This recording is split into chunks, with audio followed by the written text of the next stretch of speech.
Yan, hello everyone. Yan, medyo naka-cover at nag-hair dye tayo ng buhok. Dami na kasing white hair yan. Hindi na nakukubli.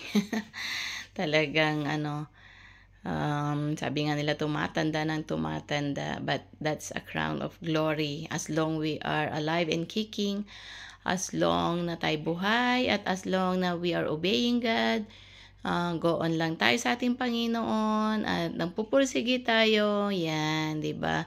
Lahat naman tayo is tumatanda, lahat naman tayo is nagmamature. Dapat yung isipan natin sa ating Panginoon.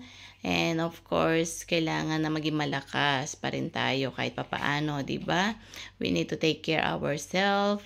And of course, kayo din diyan, syempre, no, talagang kakaiba na. Anyway, thankful pa rin tayo kasi sa edad natin yan, biniless tayo ng Panginoon at naabot pa natin yan. Just go on. Kaya pa nag-celebrate kayo ng birthday nyo, pasalamat kayo kasi naabot nyo pa yung mga ganyan. Kung may mga puting buhok na, may mga wrinkles, thank God pa rin. That's a part, diba? Dahil dumaan naman tayo sa pagkabata, sa pagka-teens, sa ganda, 'di ba? Yung talagang at the age nung mga bata tayo, talagang maganda rin tayo, mga gwapo naman kayo, talagang dumaan tayo sa mga ganon, 'di ba?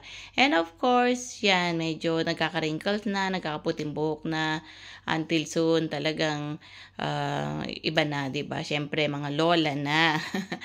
'Di ba? So, still God is faithful, God is good.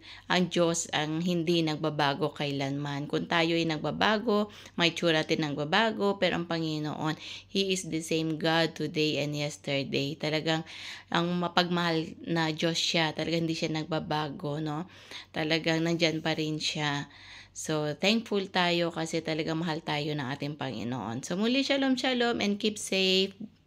Bye for now. God bless you all.